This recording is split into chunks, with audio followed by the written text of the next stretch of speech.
ਉਹ ਵੀ ਆਪਣੇ ਅਕੀਦੇ ਦੀ ਸੀ ਵਕਤ ਥੋੜਾ ਹੈ ਵੀ ਜਿਹੜੀ ਆ ਮਸ਼ਹੂਰ ਗੱਲ ਹੈ ਨਾ ਮਸ਼ਹੂਰ ਇੱਕ ਗੱਲ ਹੈ ਕਿ हजरत बिलाल अजान गलत पढ़ते सन कि हजरत बिलाल नूं अजान सही नहीं सी आउंदी तोतले सन ये उन्हां ज़बान ते कोले रखे ते तोतले सन ते सही नहीं सन पढ़दे ते एक दिन सहाबा ने डकिया भी या रसूल अल्लाह बिलाल अजान सही नहीं पढ़दा ते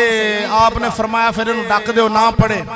फिर हजरत बिलाल नूं डकिया गया उन्होंने अजान जिहड़ी ना पढ़ी ते दिन ही ना चढ़िया ते सुबह फिर सहाबा जिहड़े अजाना पढ़ते रहे वारो वारी अजाना पढ़ते रहे दिन कोई ना चढ़िया फिर अखीर दी बाकी जबरील आए जबरील ने आन के आखिया या रसूल अल्लाह जिन्ना चिर बिलाल ने अजान ना पढ़ी उन्ना चिर दिन नहीं चढ़ना ते फिर हजरत बिलाल नूं आपने फरमाया बिलाल चल अजान पढ़ ते आपने अजान पढ़ी ते फिर दिन चढ़िया ये चिट्टा कूड़ है ਇਹ ਕਵਾਲਾ ਨੇ ਮਲੰਗਾ ਨੇ ਬੂਠੀ ਵਾਲਿਆਂ ਨਸ਼ਈਆਂ ਨੇ F16 ਤਿਆਰੇ ਵਾਲਿਆਂ ਨੇ ਆ ਜਿਹੜੀ ਹੈ ਜਾਗੋ ਪੀਣ ਵਾਲਿਆਂ ਨੇ ਆਈਸ ਪੀਣ ਵਾਲਿਆਂ ਨੇ ਇਹ ਸਾਰੀਆਂ ਇਹਨਾਂ ਦੀਆਂ ਕਹਾਣੀਆਂ ਨੇ ਹਜ਼ਰਤ ਬਿਲਾਲ ਸਰਕਾਰ ਪਹਿਲੇ ਦਿਨ ਹੀ ਅਜ਼ਾਨ ਸਹੀ ਪੜ੍ਹਦੇ ਸਨ ਕੋਈ ਮਾਂ ਦਾ ਲਾਲ किसी किताब सानू वहा देवे बुखारी मुस्लिम नसाई तिरमिज़ी इब्ने माजा किसी शरा दी किसी किताब भी आ रवायत लिखी पई है बुखारी शरीफ आ वेख लो फलानी हदीस दी किताब लिखी पई है हजरत बिलाल नूं अज़ान कोई नहीं सी आउंदी सही उन्हां नूं डकिया गया सी ते दिन नहीं सी चढ़िया आप पहले दिन ही सही पढ़दे सन इहदे विच साडे नबी दी बेअदबी है इस गल किवें कि सुनो मैं किधरे गल करा ते मैनू बंदे यार तेरा उस्ताद कौन है यार फजले अहमद चिश्ती फौरन मेरे उस्ताद की गल करनगे ते हजरत बिलाल दा उस्ताद कौन है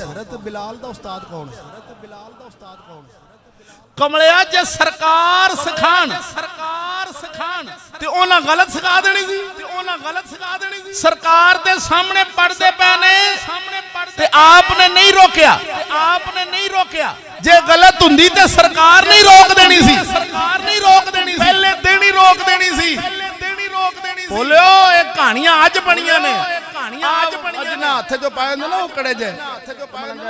उन्हां बनाईयां ने कहानियां भी एवें जान के कोई साहबा नूं ते पता ही कोनी सी उन्हां कोल इलम ही कोनी सी किसी गल दा पता ही कोनी सी लो जी अज़ान ही नहीं गलत पढ़दे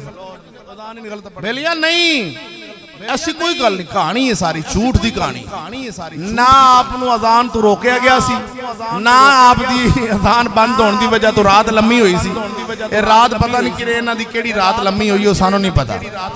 ऐसी कोई गल नहीं सारा झूठ है चिट्टा झूठ है सारी कहानी तुहानू जनाब ने दसना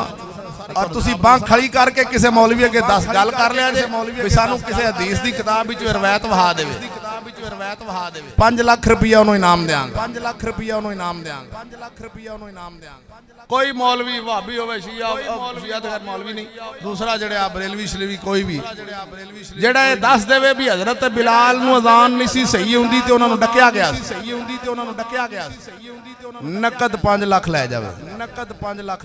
रवायत सानू वहावे 5 लाख लै जावे बोलो तो सी 5 लाख लै जावे एवें कहानियां बना के साहबा दे खिलाफ जुड़ी आउंदे खुदा दा खौफ करो